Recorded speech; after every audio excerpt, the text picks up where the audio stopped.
Recording started. Good afternoon, and welcome to a special web conference entitled Engaging Deaf Learners in the Mainstream Classroom. My name is Bobby Hobgood, and along with my colleagues Emily Jack and Leslie Richardson here at Learn North Carolina, we're excited to bring to you this web conference that takes a look at deaf learners in our classrooms. We're going to start our session this afternoon with Dr. David Martin, who is Professor and Dean Emeritus of Gallaudet University. I'm going to let Dr. Martin tell you a little bit more about himself, but I would ask everyone who's joining us this afternoon to join with me in a virtual round of applause and welcome Dr. David Martin. David? Thank you very much, Bobby. And I would like to just provide a little overview of what my remarks will include.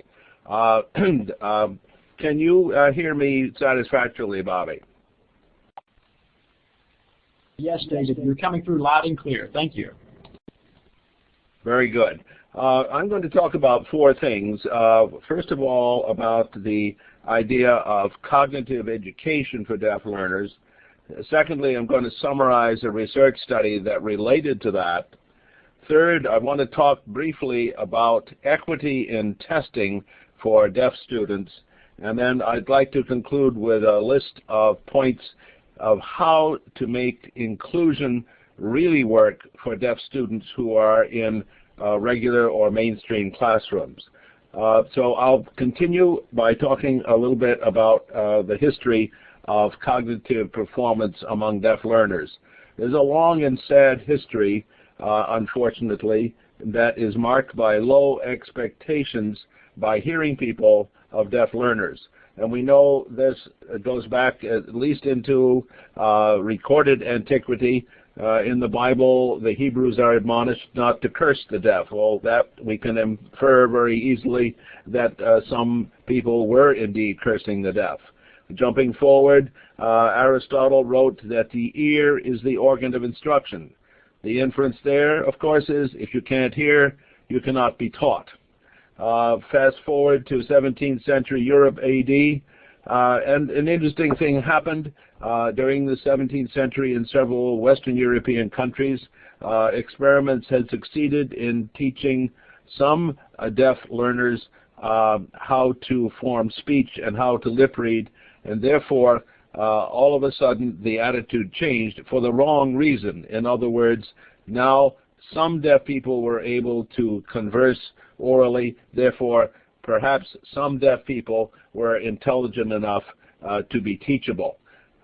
We fast forward still further into the 20th century. The United States government's National Research Council reported that deaf learners were 2 to 3 years retarded, and they used that word.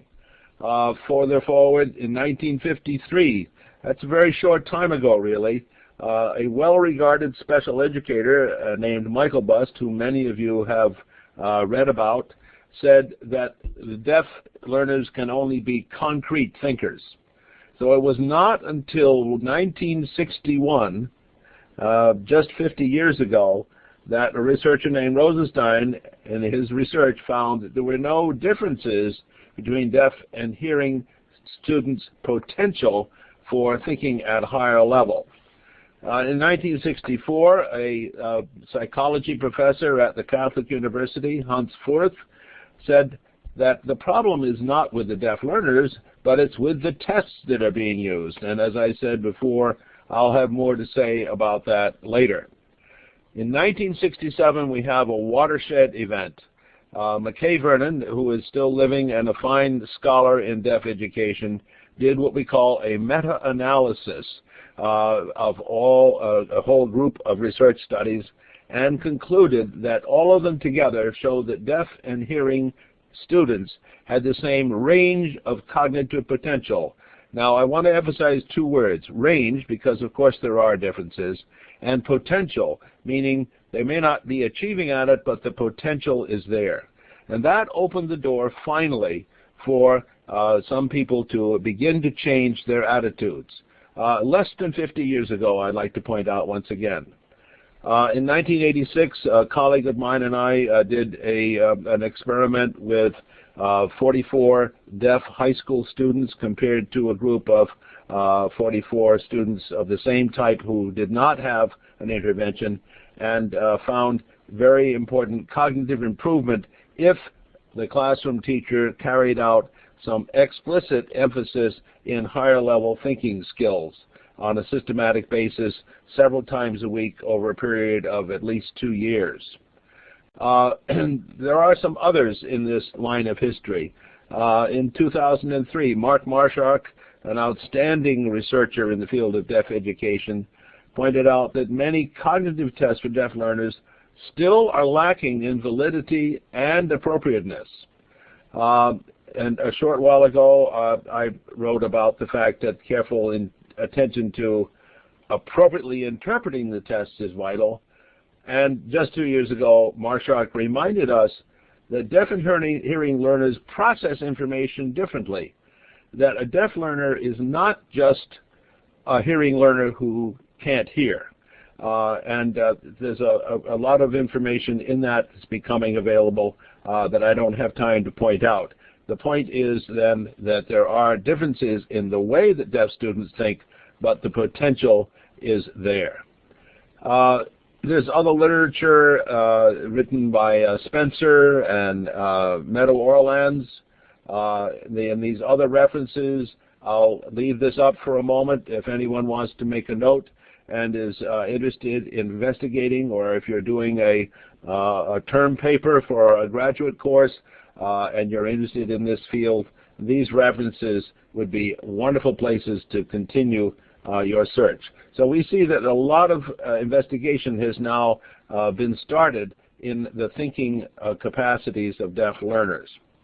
The intervention, this is the second part of what I'd like to talk about, is a systematic approach to the teaching of thinking that I have used not only in the United States but in a comparative study in two very different places, in the People's Republic of China and in the United Kingdom. And of course, the rationale is, first of all, we've established that the cognitive potential is there.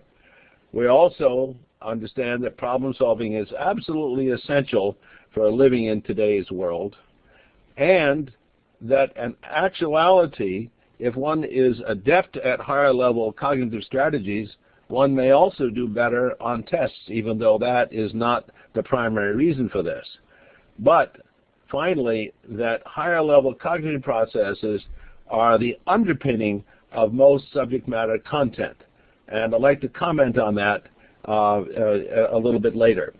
The particular program that I used is called Instrumental Enrichment, which is a bit confusing because it's not a music program, but it is one of several systematic, in-depth, and intensive interventions, but very carefully professional development training of teachers is important in that. And in the act of intervention during the classroom episodes, there are 3 stages that are followed by the teacher after he or she has had the training in the program. First of all, the use of mediation, where the teacher doesn't just tell an answer, but comes in between the material and the learner and leads and asks questions so that the learner does the thinking him or herself. Secondly, the use of metacognition, or thinking about thinking. If we want learners to become independent of us, they have to become aware of what's going on in their head, so that when they don't have us anymore as educators and they encounter a difficult problem to solve, they'll have a repertoire of thinking strategies that they can call upon consciously, having done this kind of practice. And then the third step in the learning episode is making a connection between the thinking skill and some place where it applies, whether it is social life, family life, subject matter curriculum, or the workplace. And in any intervention, there are 2 issues when you're talking about cognitive education. One is, how do teachers make time when states, as we know only too well, are obsessed with required tests, and teachers are beginning, unfortunately, to be evaluated on the results of those tests. And then secondly, an issue that people argue about is there one set of problem-solving or thinking strategies that exists across all topics and all domains, or is thinking a little different in history versus mathematics versus reading versus science? I'm going to leave those issues up in the air at this point, but they definitely have to be answered. Incidentally, my answer to number 2 is that there are generic problem-solving skills that are common across different domains. Now, I said a moment ago about the general curriculum. There are Common Core standards, as many of you know, that are being adopted by the states. Some 45 states have now adopted them, and these are Common Core curriculum standards. If you look at the standards, they do have some reference to cognitive skills, but they don't give an explicit place for cognitive instruction, and that, I maintain, is what is essential. Not implicit, but explicit.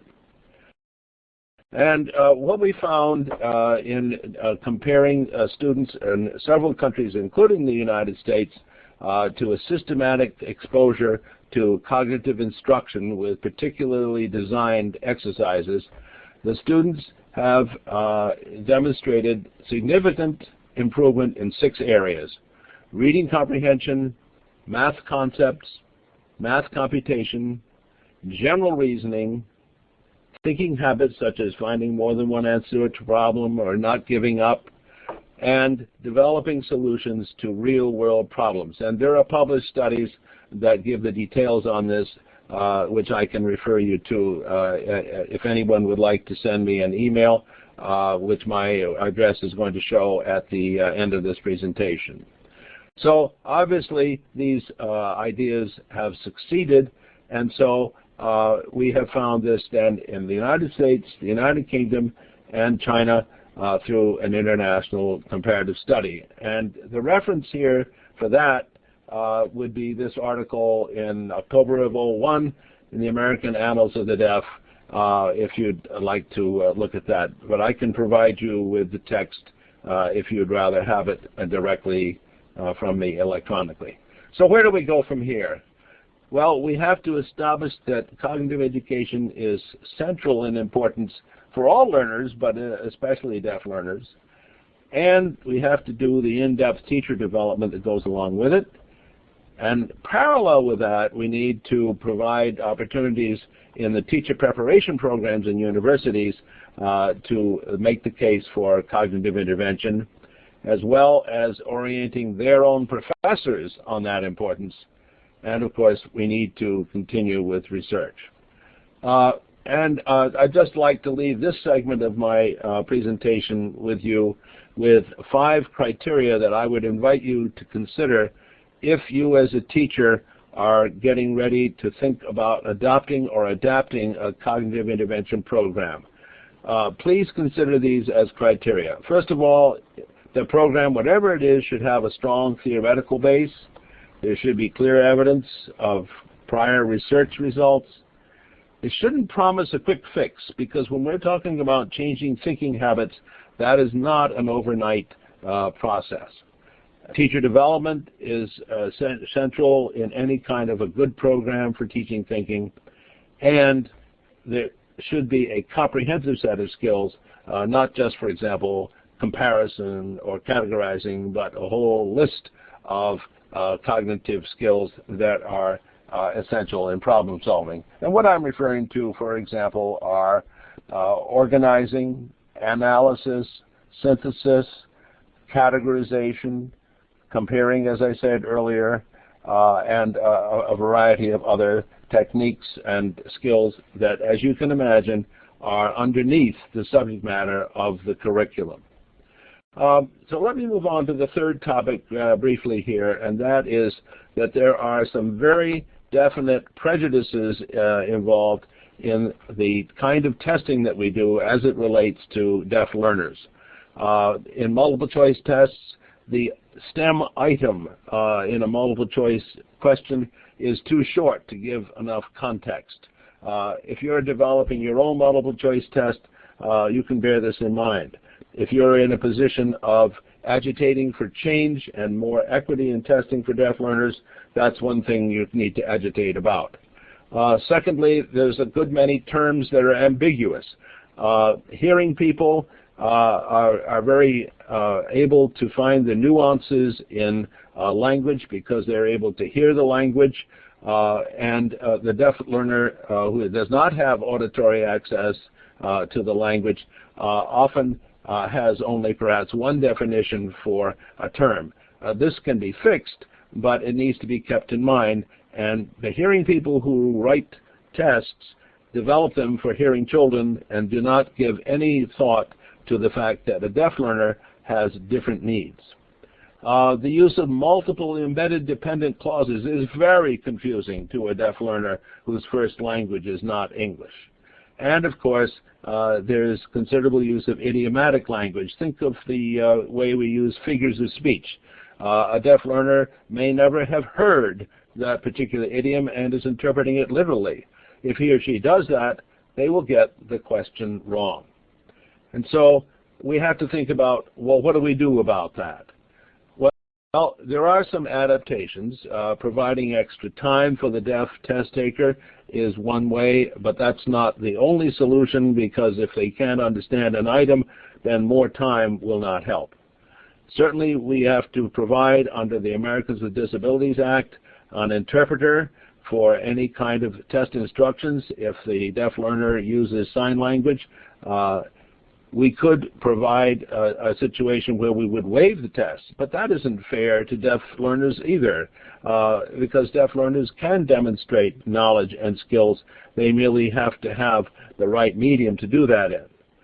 Or we can embark on revision of the English content of the test, which is doable if one is sufficiently motivated to do that. And then, of course, we need to think about alternative ways of assessing a deaf learner's progress. The oral or interactive interview is a very effective way of finding out really quickly what a person does or doesn't know. Observation, using a systematic checklist of observation, and the development of a portfolio of accumulated work. I see that there are some questions coming in, and so I'll finish with my fourth segment, and then we'll talk about answers to these questions.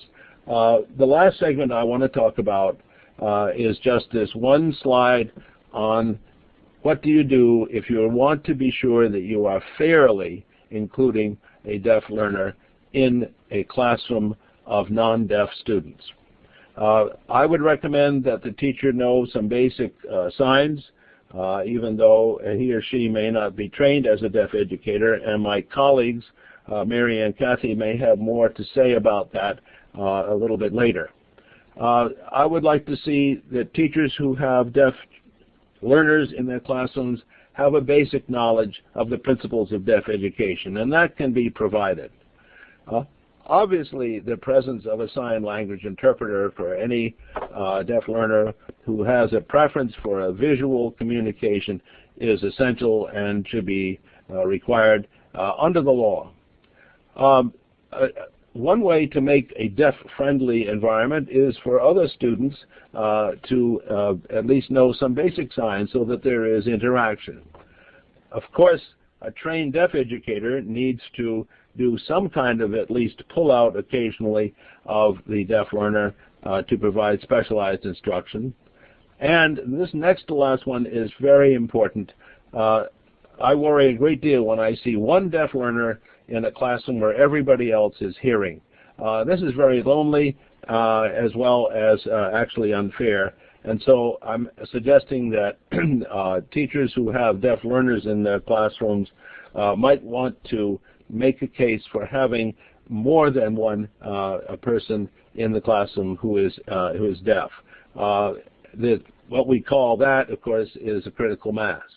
And then in the school environment as a whole, a deaf-friendly environment and that means sensitizing the rest of the school to ways in which deaf people need to communicate, as well as how they need to work in general in a school environment. A very practical way, of course, is what about when the fire alarm goes off?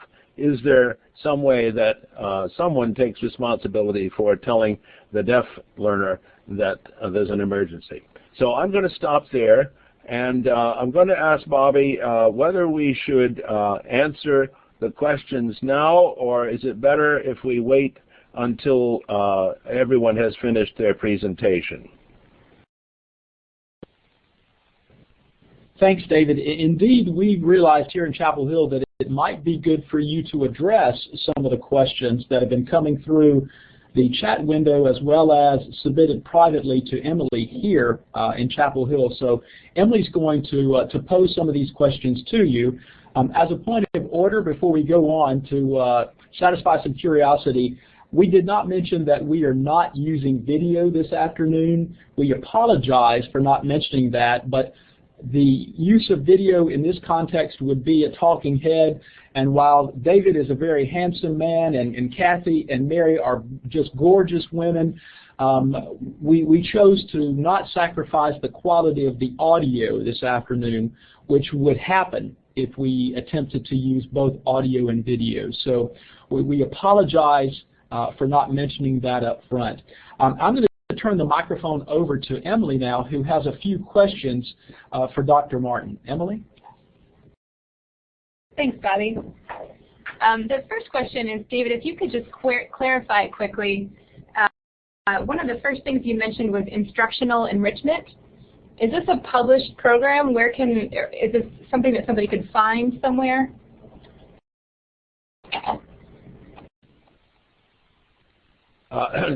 Yes, Emily, it's called Instrumental Enrichment, and it is a published program. And if anyone would like to send me an email at the address that I'm going to put on right now, I can provide them with information about how to find out more about the program, as well as how to arrange for training and the like. But yes, it is internationally been used since the 1950s, and there have been about more than 1,000 research studies on its effectiveness.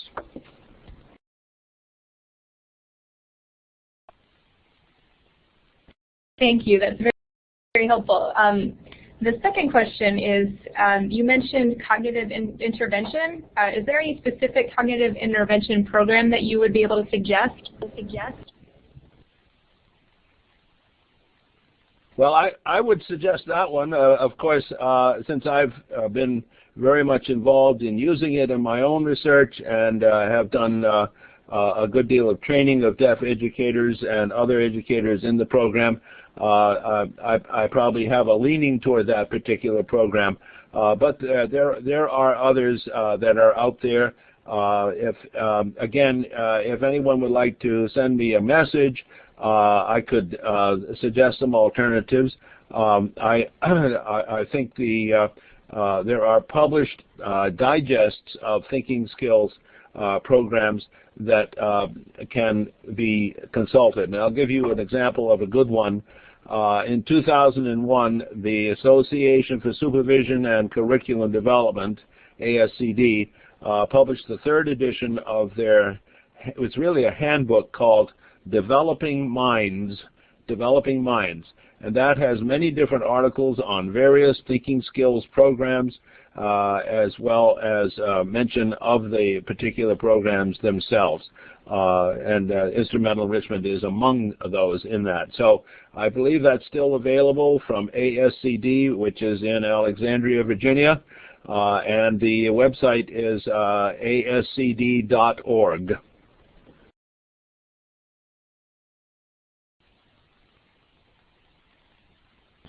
Thank you. And I've posted that URL in the chat window in case anybody wants to see it and access it later. The next question is, do you have an example of what a proper choice would look like in regard to the multiple choice options? So what would a proper answer choice look like? I know that's kind of a hard question to answer in this format, and this is also one of the things that you mentioned in your article that I'll put the URL for that as well in the chat window so people can take a look at some of the examples you mentioned there.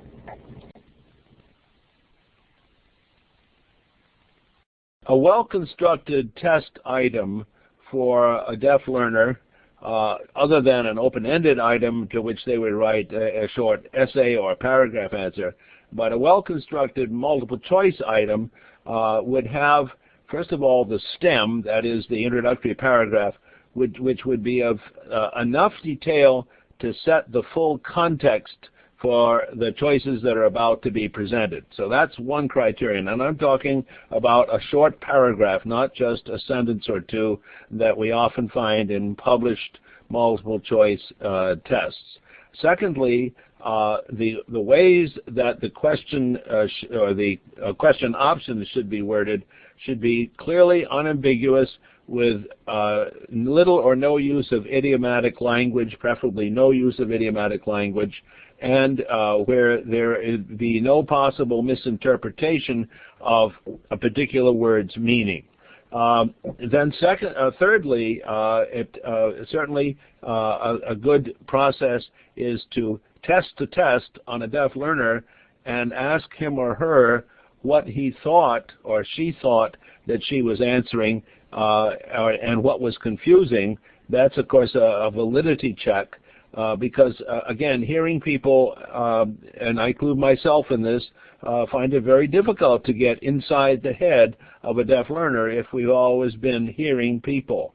So those would be some of the things that relate back to the bulleted list of criteria that I gave.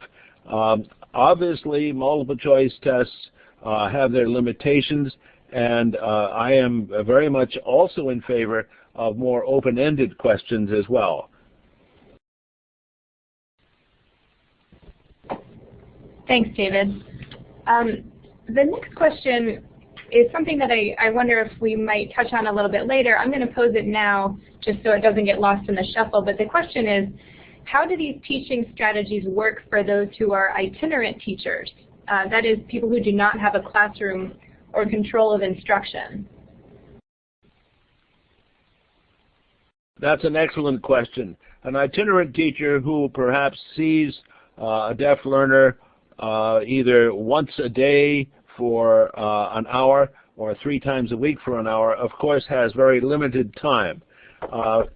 My bias is in favor of an itinerant teacher making some component, even if it's only 10 or 12 minutes, of some sort of thinking strategy practice, whether it's analyzing or comparing or organizing or categorizing, so that the cognitive skills get taught as a regular continuing thread along with the other instruction that the itinerant teacher would be using as part of his or her regular program. So that would be my suggestion. Itinerant teachers certainly are capable of doing this just as well as regular classroom teachers, but of course there are time limitations. But I'd be glad for a further question if I'm not answering that one enough.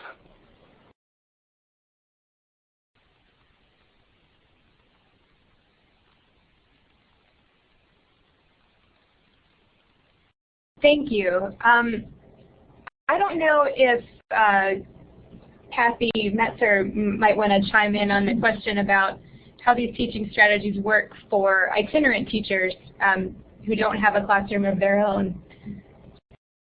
Yes, I'd be glad to. I have been in the position being an itinerant teacher. I agree with Dr. Martin in it is very important to help those students with those cognitive skills and the process that they would go about to, learn the academics.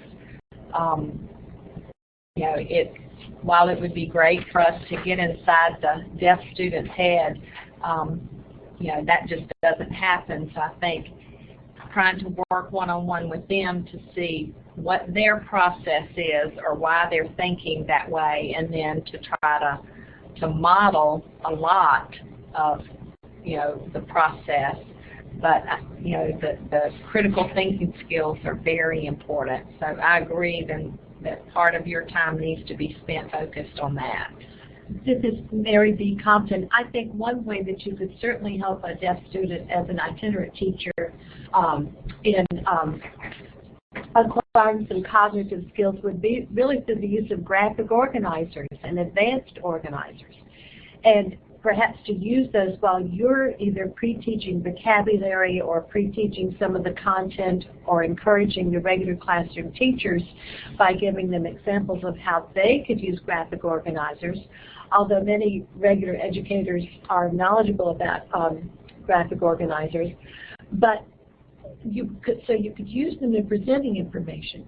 But I think you could also perhaps start asking the students to create their own graphic organizers by giving them models, or maybe one that's partially filled in, and the student could complete the rest of it. So that way there would be sort of some sequential acquisition of skills in learning how to organize content information, even though some of the information may be somewhat new to them.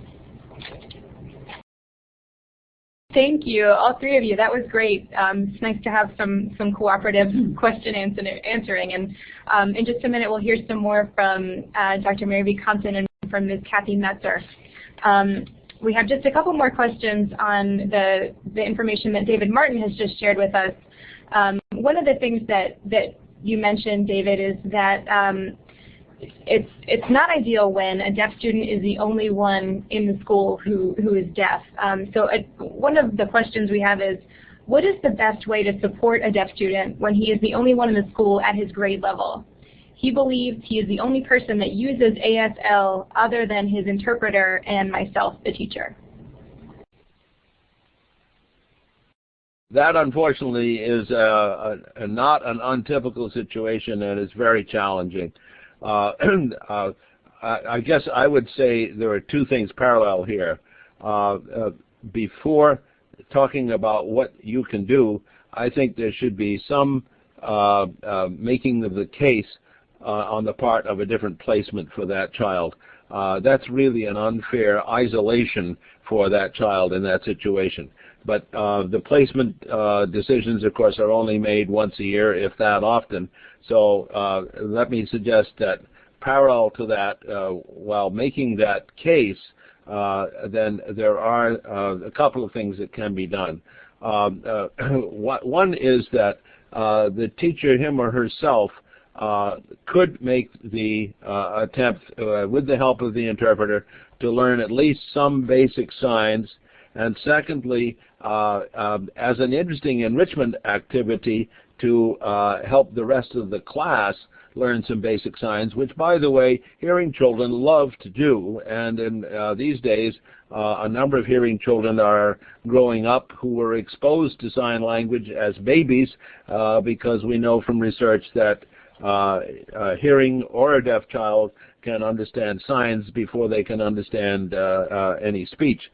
And so I think those two things can help the ASL user to feel just a little bit more comfortable, because both the teacher and fellow students are at least making a very good attempt to being able to communicate in that child's language. And of course, I think all of these efforts should be done in concert with the parent, because whether the parent is hearing or deaf, they need to know that the school is making some really positive efforts to make this as deaf-friendly an environment as possible. There is one more thing, and I want to go back to the placement decision, and that is that I'm going to show my bias now, but I think that an ASL user probably is not placed correctly as an isolated deaf child in a hearing classroom. And a day program for the deaf or a residential program for the deaf, which are very fine nowadays and have improved greatly, will be a much more viable environment for that child to really blossom. And so I think we keep that in the back of our minds. Thanks very much, David. I just wanted to point out something that Deborah Glenn mentioned in the chat window. She says, I have 2 deaf students at different schools in my county. They got them video phones for home so that they can communicate with one another. And I think that's a really great use of technology in this context. I'm going to ask one more question, then we're going to move on to the next part of our presentation. And then this is more on that same topic of having a critical mass of deaf students in a mainstream school. And this writer wants to know, how does that work if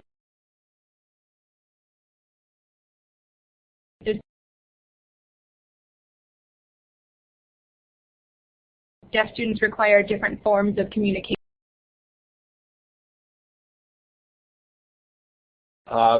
Emily, I kind of lost the full sentence there. There was a bit of an interruption in the audio. Would you mind repeating that?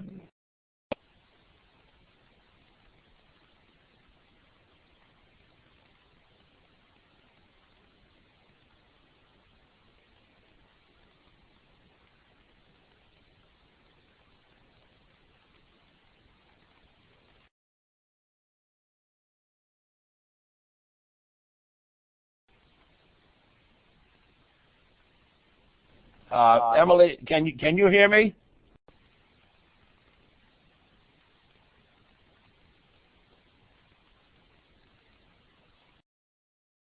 David, you're back. Okay, good. I just wondered if you'd repeat the question because I lost some of it.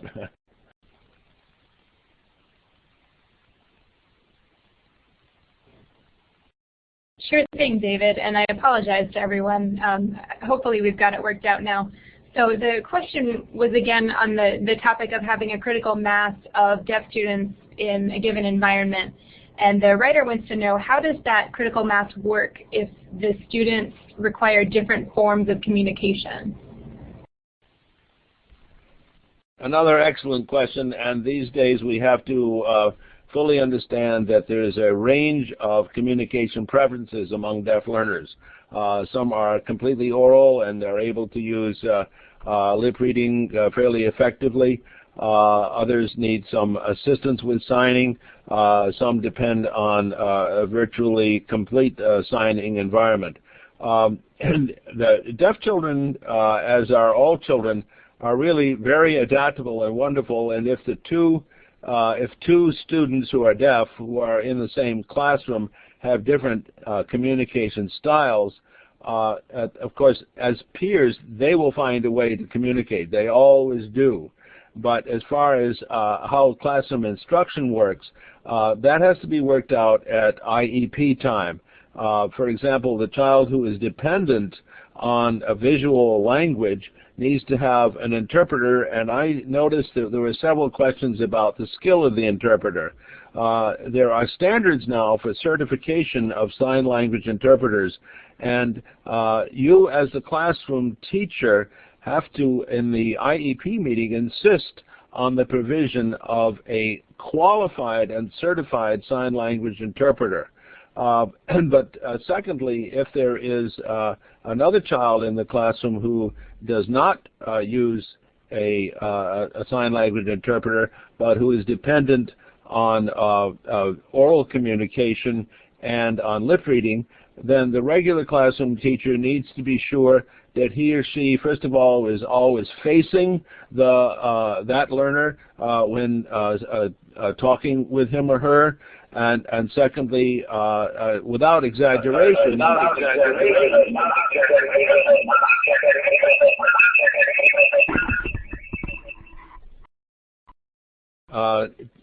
without exaggeration, to make clear lip movements. And I say without exaggeration because some hearing people very much overdo it. For the deaf student who uses a sign language interpreter, a qualified interpreter will pick that up and visually communicate the sign to the deaf learner. For those that one who does not use sign language, then being sure to face the learner and articulate clearly, not talk behind his or her head, will help that situation. Those are just examples. So I think probably I better stop and give some time for my colleagues.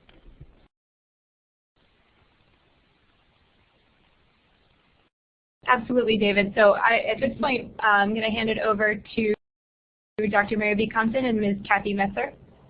Hi, good afternoon, everyone, and it is a pleasure, at least for me, to see some familiar names amongst the participants.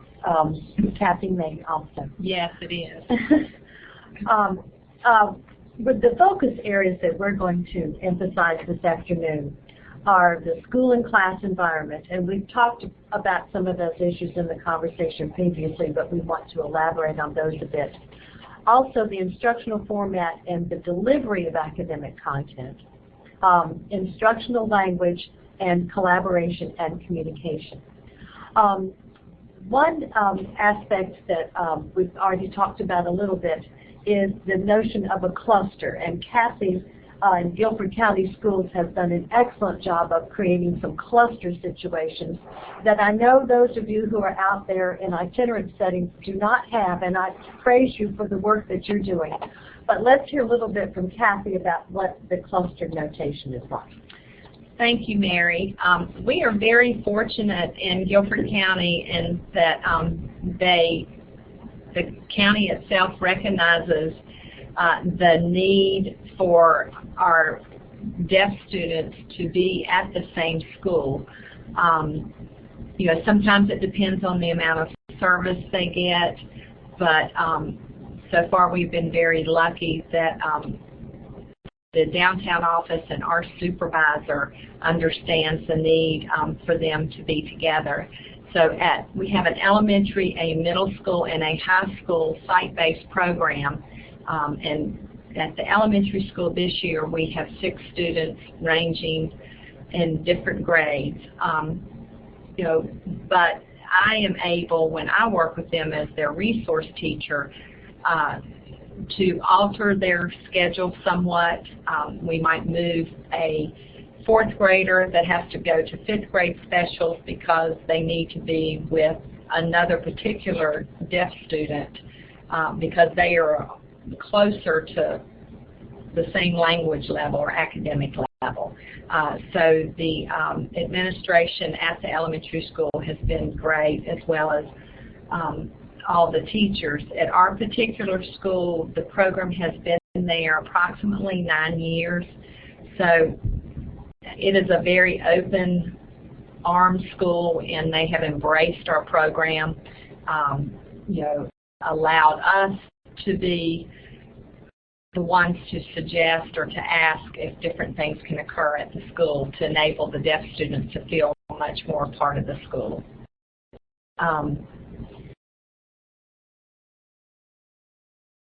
So we do have, you know, the deaf students in the mainstream environment.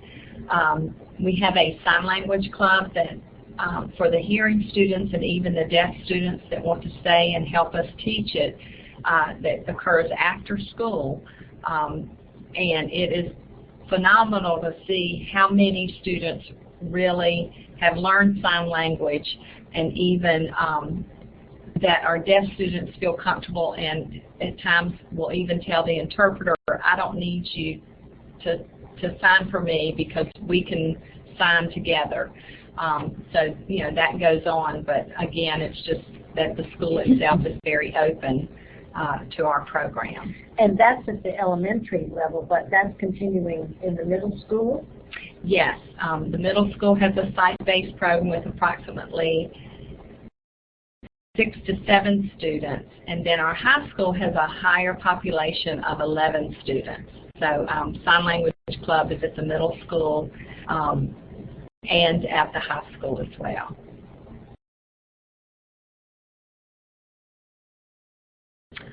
And okay, to continue on with our organizational structure here that we have also as well, when we look at the school or class environment, regular classroom educators and administrators need to know what those of us who've taken audiology probably already know about classroom acoustics and the loudness level of conversation. And although you may not be able to go out and purchase curtains for your room, You know stories of how teachers have taken tennis balls and put on the bottom of chairs. Also, the loudness level of conversations in a regular classroom, particularly for some children who are hard of hearing, can be a detriment to their being able to understand the teacher. So there are assistive listening devices in terms of technology that a child who's hard of hearing, or when you think about the technology with cochlear implants, all the accessories that can be obtained for that child can be very helpful. The visual environment, we know obviously to get on the child's level, lighting, background, and sightline considerations. And I wanted to say something about seating. In a lot of lists, these are accommodations that can be made for a student who has a hearing loss in the classroom. The instructions will be to let the student sit in the front. But I don't think that will always work so well, because the student has to have some extra wait time to turn around to see who is talking, if it's a group conversation or class discussion. So I think it would be much better if the child could sit more in the center of the room, and that way also feel much more part of the class. Along with that, what a regular classroom can do within the course of such discussion is to reiterate the questions asked of the student, or maybe a comment that another student has made. So that gives the student who's deaf or hard of hearing, even if there's an interpreter in the classroom, a little more wait time to process that information. And that would be a cognitive skill that a teacher is facilitating. And thank you for saying that. In the past, there have been times where we have had to even modify a particular game that the class might do to review for a test. Whether it was the students would push the buzzer. So what we would do is we went in and, of course, knew about it beforehand, and we would ask the teacher to count to 3 before they, or count to 4 before they could push the buzzer to tell the answer, so that the deaf student would have time to watch the interpreter process the question. And we would play that by ear depending on the deaf student that was in the classroom. And, you know, that worked very well, you know, even for the hearing students, you know, they were able to process the questions a little more. So there are times where we may go in the classroom to adapt certain activities or games that they do, you know, to enable the deaf student for it to be more fair and to be a part of the classroom. In terms of, let's move now to instructional format and delivery. And obviously, if it's a lecture type of presentation, maybe at the high school level, most teachers are using PowerPoints now, so there are some visual organizers, and I mentioned graphic organizers. But also even the use of models, and teachers do not have to, or drawings, and teachers now with clip art do not have to be great artists. And stick figures work just perfectly fine for students, but also objects to manipulate, games and role plays and scenarios. And Kathy, you and I were talking earlier today about a role play that you did that really sort of ties in with how you can integrate academic content with a target linguistic structure that will take a syntactic structure, let's say direct object, for example. Can you share how you worked on the, was it civics lesson? Was that what it was? Yes. In North Carolina, the 4th grade curriculum teaches the 3 branches of government. So we pre-taught the vocabulary, you know, and we used lots of graphic organizers. But we did even pull in all 6 of the deaf students, even though there were some in 2nd grade, 3rd grade, and 5th grade, but we brought everybody in to role play the 3 branches of government. So we, you know, I had one student that was the president, and then we had senators, and we discussed with some of the senators about what would be a good idea for a bill, and we had, of course, already taught all this vocabulary.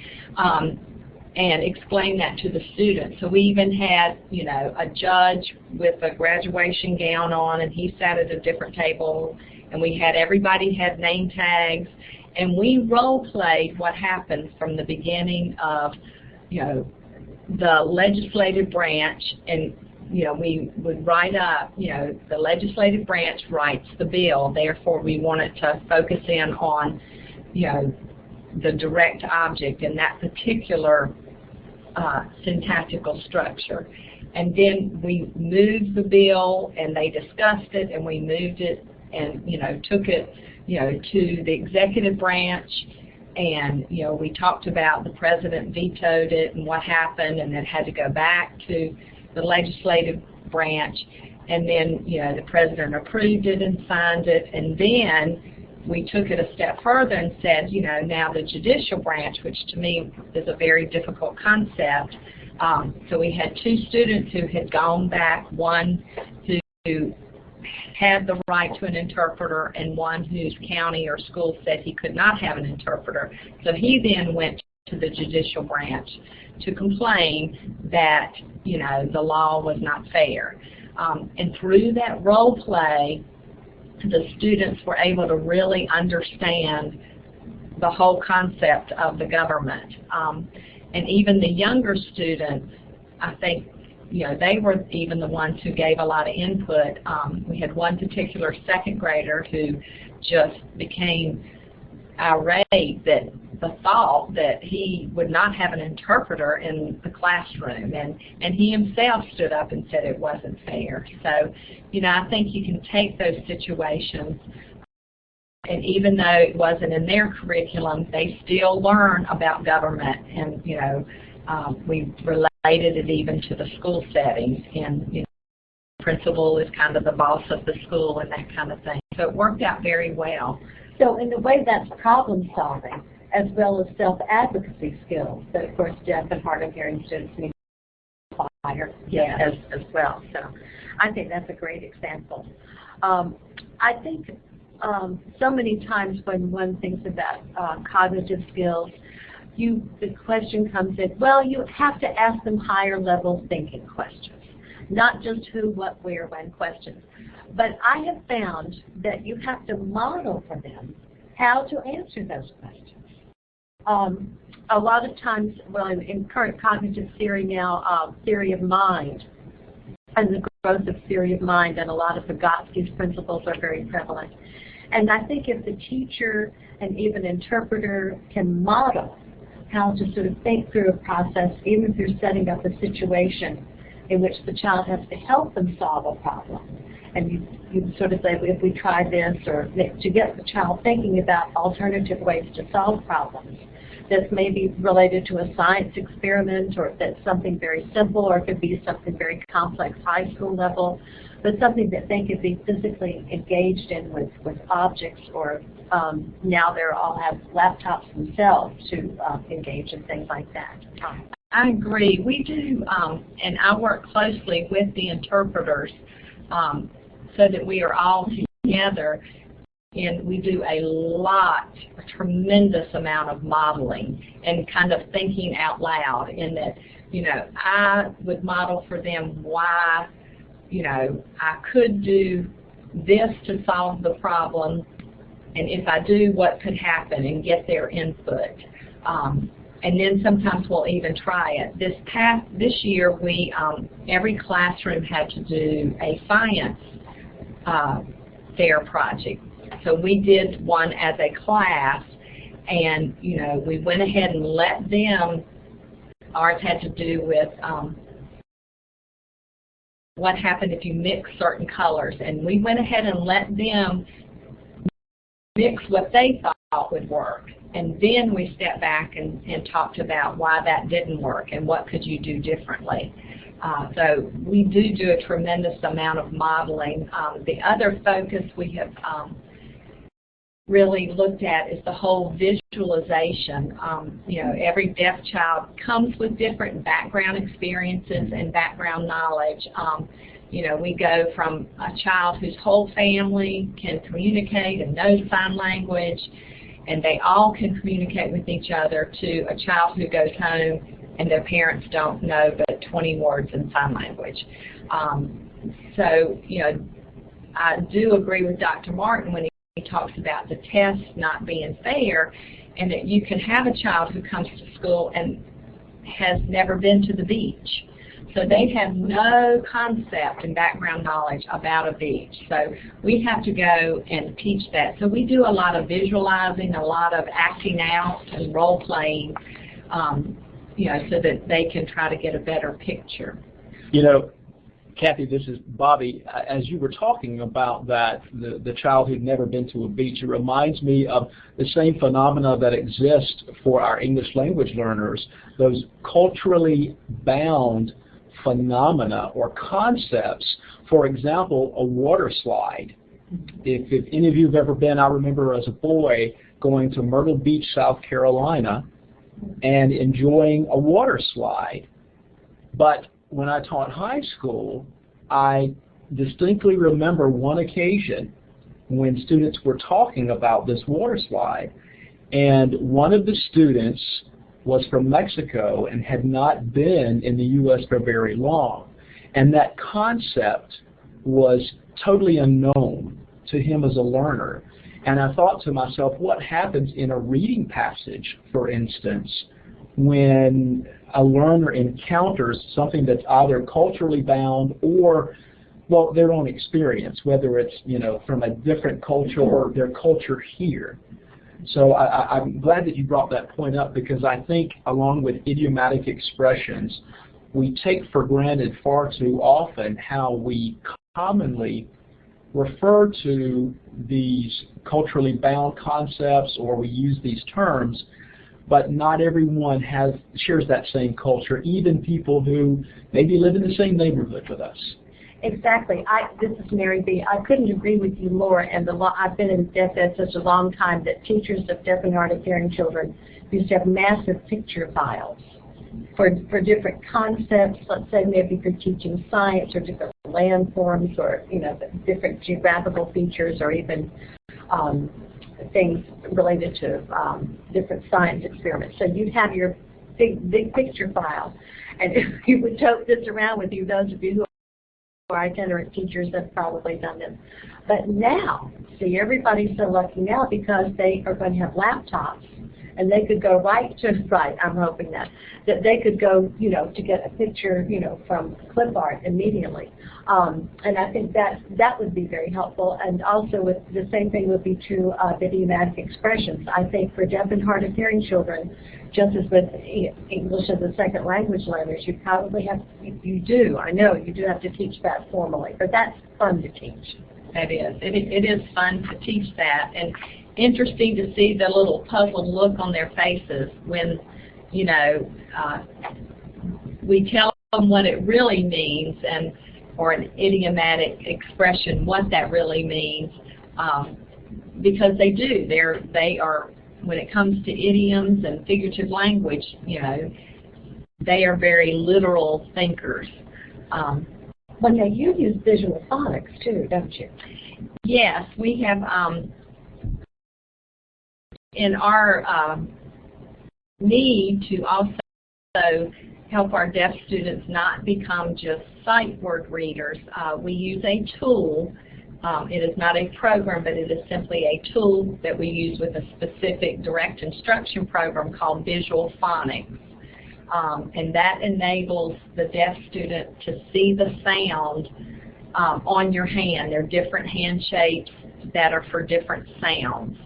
And we have one particular student who came to our school that started this in preschool, and we are keeping close tabs on him. He is now in 2nd grade and is reading on grade level.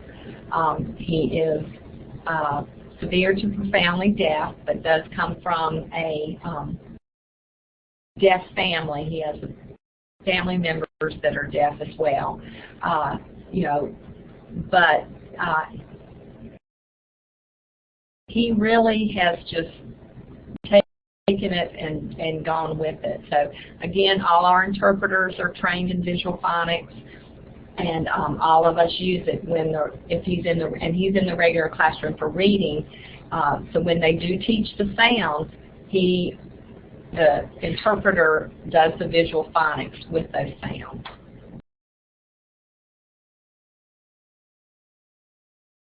Let's go on to our last area here, although it's certainly not really the last.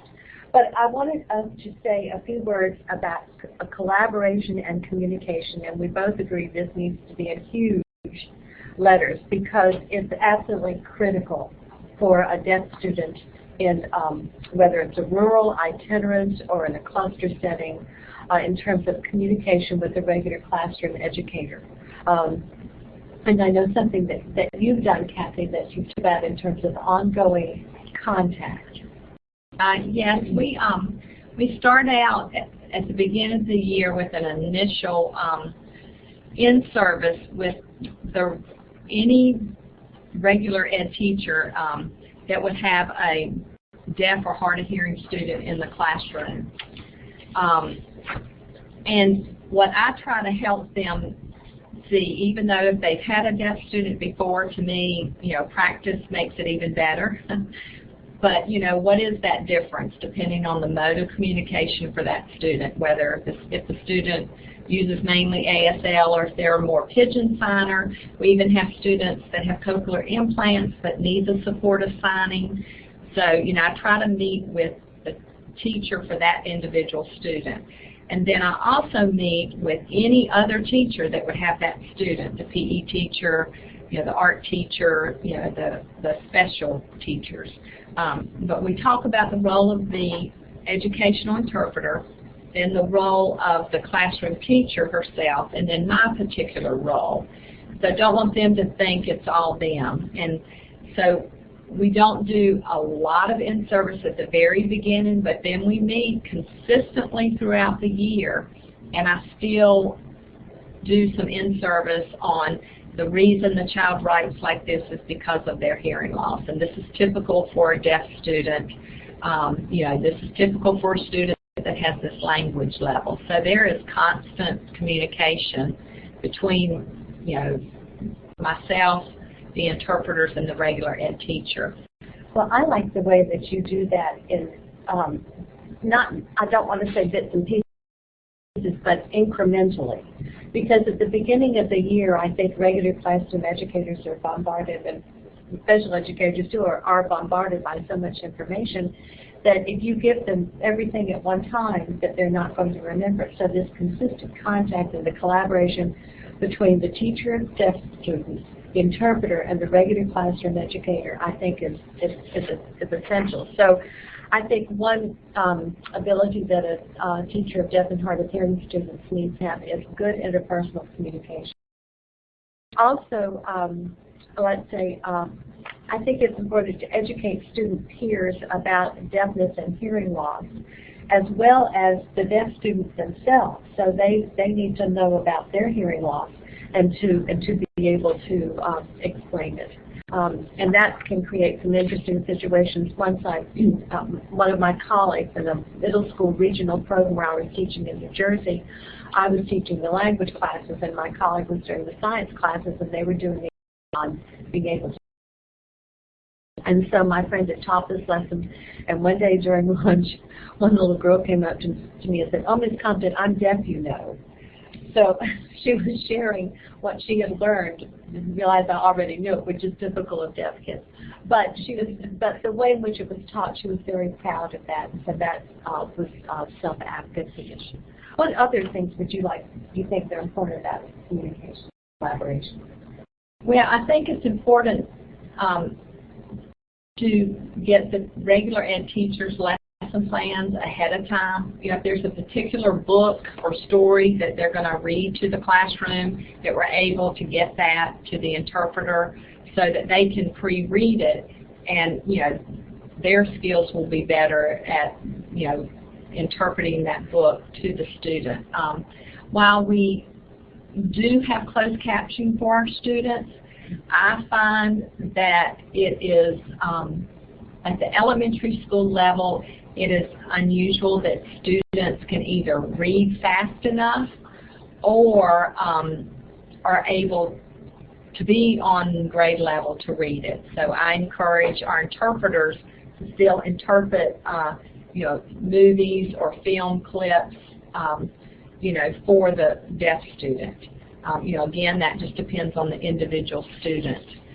We also individually look at appropriate accommodations so the students can access the curriculum and, again, to be able to participate in classroom activities. We have morning announcements at our school, and they are via the television. So we have an interpreter that goes up and they sign the announcements every morning, and our deaf students watch, the television like all the other students do. But then they also sign the pledge, and we have a school promise. And what we do is encourage all the students in the classroom to sign with the interpreter, so that they can just learn more sign language. We have teachers that will do, in the younger grades, K through 2, they will do certain signs or, tell the students, okay, this week we're going to learn these signs. So we really work very closely with the regular ed teachers. Our educational interpreters are responsible for doing documentation sheets on a daily basis, and that tells me, what they did in the classroom, but also, okay, here's some vocabulary that I think this student should know and don't. So, we try to do as much, and we learn every year by doing, and, if something doesn't work as well, we go back and do something different.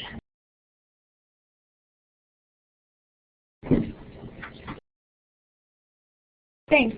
Are we ready to move on to some questions? Sure. Yes. Great. Sounds good. So I have some questions about how do you convince a district to understand the need for multiple interpreters when you have deaf students who aren't on the same cognitive educational level? So many districts want to lump all deaf students together and provide fewer interpreters. That is a great question. Unfortunately, in our the whole United States, feeling the budget cuts that we are experiencing, a suggestion would be if you can keep consistent data of the difference cognitively and the difference in the language levels of those students, and you could take that data, to your supervisors who make those decisions, that would be one way to possibly be able to advocate that the students cannot share the same interpreter. The other suggestion would be to get the parents on board with advocating for their child. I just think that's very important throughout everything. If you've got the parents involved in their child's education, I do a lot of, or try to do a lot of communication back and forth with the parents, being very honest where their student is academically, cognitively even, and suggestions that they can do at home to help out with that. But that would be a start with those two areas. I would go with your suggestion. And David Martin, do you have any thoughts on that topic? Actually, I think Mary and Kathy have answered it very well, and your statement of very practical ways to approach this is right on. So I don't think I would have anything to add at this point. I do think, though, that I really so heartily agree with Kathy that a lot of districts are interested in data-based decisions. So if you could collect data that would be about the child's performance, that would make a huge difference in that decision. Great. Thank you. Thank you. I think I will add one thing at that point, and we've talked several times about making a case for different kinds of services at the IEP time. And I just want to emphasize that the classroom teacher is in a critically important position to make the case for different kinds of accommodations, and collecting the kinds of data that have just been talked about is the way to do that, because all these decisions ultimately should be data-based anyway. So I definitely encourage that. Thanks, David.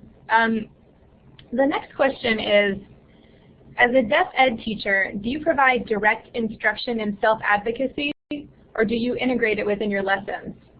Is this something that is actually outlined in the student's IEP? And if so, what frequency would you recommend as a starting point?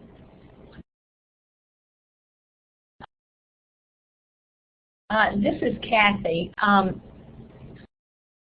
think it depends on the student. If a student definitely needs direct instruction in self-advocacy, then we do include that in the student's IEP. If we feel like they don't necessarily need goals in the IEP, then, I integrate it within the lessons. It's interesting how sometimes, and mainly it's with the students that either parents don't find well enough to communicate with them, or their parents don't find. We are seeing an increase in the number of students we get who are moving to the United States from other countries, and their child is deaf, and so those children go home to families that don't know English and certainly, don't know sign language. And in that respect, I think we have to look at really making sure that students can advocate for themselves. So and frequency, again, would depend on the student. There's some students who naturally can advocate for themselves and have a bolder personality, but then, I think with the cultural differences we're seeing, I have a student in particular that, his culture is such that they're very reserved, and you have to look at that cultural difference, and that we might need to really focus and do some advocacy skills, a couple of times a week or even more. Again, I think it depends on the individual. I'd like to add one other note about technology, and we've only talked a little bit about that, and the technology is proceeding ahead at a great pace, very fortunately, and one of the things that we all need to do is to stay on top of the technology, particularly as it relates to direct communication. And Robert Palmquist, who is one of our participants today, has brought this particularly to my attention yesterday. But there are different companies available that are doing very exciting things. One example is auditory-sciences.com, auditory-sciences.com as an example of different kinds of developments that are going to help.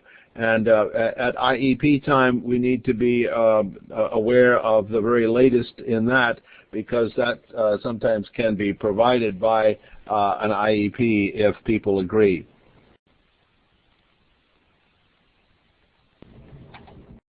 Thanks, David. The next question is about vocabulary development. So vocabulary development is constantly ongoing. A lot of new words and phrases that the deaf students are constantly being exposed to. Without learning the new vocab, they will not be able to sustain reading. How can we teach vocab without the child getting frustrated and giving up on instruction? I think an effective way to do that in a short amount of time would be to somehow see if you could make it thematically related. Or another way that I know that there's been research done is to teach the students root words and root prefixes and suffixes, which will make it a little easier for them to identify, for example, Greek root words and Latin root words. But I found the best ways to somehow make it thematically related, and now if they could have like a vocabulary notebook, or now the students are probably having their own iPads. They can really create their own little iPad vocabulary guide. But it will take some teaching in terms of how to use a dictionary, but I've found greater success with using the more thematic approach, because it's not possible to learn all the vocabulary they need in isolated context.